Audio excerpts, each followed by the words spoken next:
So how's your journey through uni been for you? It's been good. It's been, I'd say, a bit unorthodox. Like, not people just sort of, go through the motions, especially second, third year exams in summer, blah, blah, blah. But, it doesn't work the same for everyone. It just depends on your needs. I had different needs, so I took exams at different times, which is why I'm graduating late, but it's what I needed to do, to do the best that I could. What happened, if you don't mind me asking? So my mental health got in the way of, being able to perform as well as I could have. And that's something I wanted to say, is that you have to recognise when you need help, and realise that people want to help you. It's not a burden. So for so long I thought, I felt like I had to prove to people I could do this degree, so I just didn't ask for help. And I realised, like, grades are slipping, I'm not going to lectures, things like that. So people were like, just go talk to someone. And then I realised what was actually available to me. So I didn't even know you could defer exams. Yeah, same. I didn't know you had things like a reasonable adjustments plan and things like that. And I didn't realise how many people wanted to help, like they actively want to help. Yeah. But unless they know what's going on, they can't help. But yeah. So that's changed, slightly the structure of my course, but not by much. But it's what I needed to happen. But do you feel that that's made things better for you? Yeah, absolutely. Like if that hadn't happened, I don't know where I'd be now. Like my grades so far have been way better than I thought they would have been, and that's down to to being able to defer and having the help. How has your experience in sixth form changed to your experience in university? It was a big jump, but learning how to take care of yourself alongside that was the bigger jump.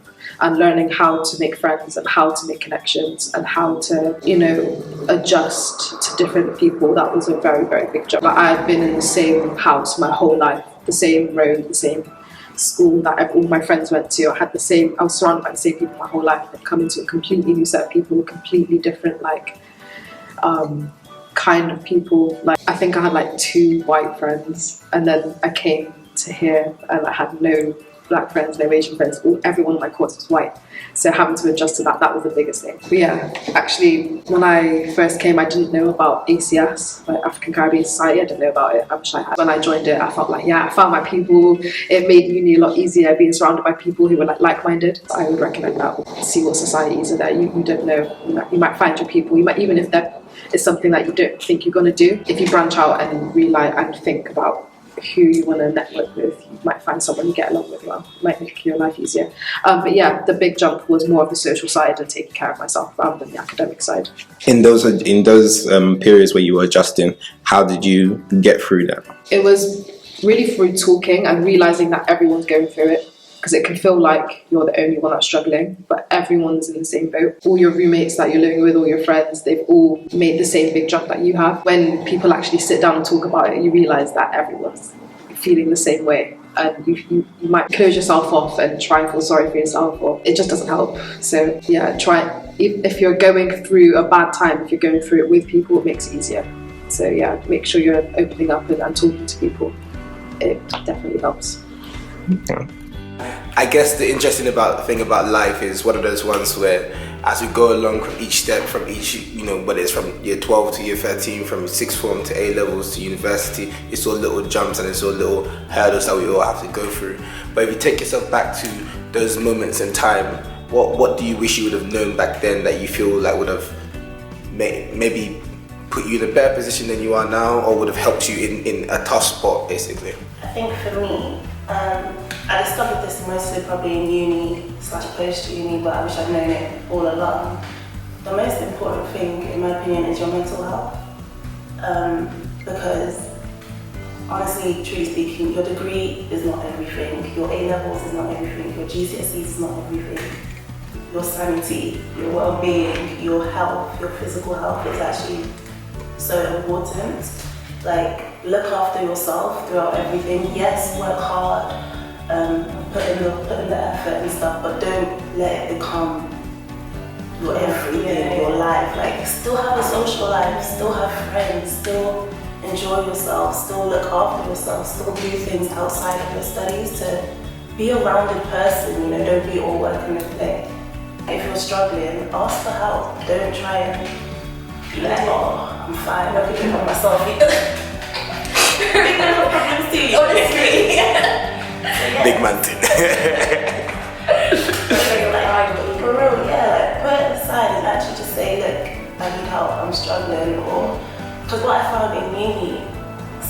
happiest people were actually so sad.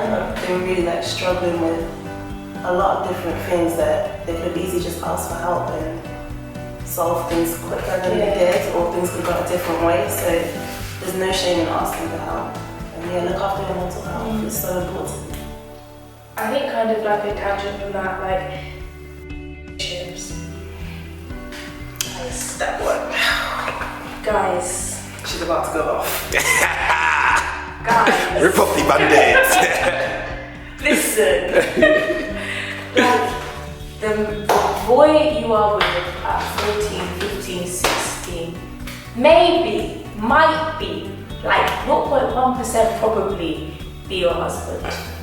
Do not let that boy dictate the next, what will be 10 years of your life, like until 26. Don't let it happen. Just don't do it, because I've seen so many of my friends, even me myself.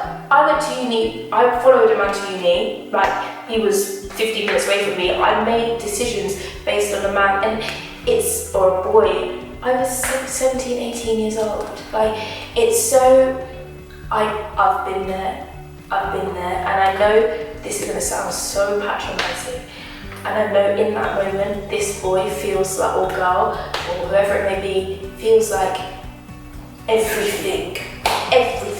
You can't imagine your life without him. There's no one else for you. That's your life partner. You've got the house, the mortgage, the kids, everything's lined up. It's in plan. The dog's got their name, right? I understand. I understand.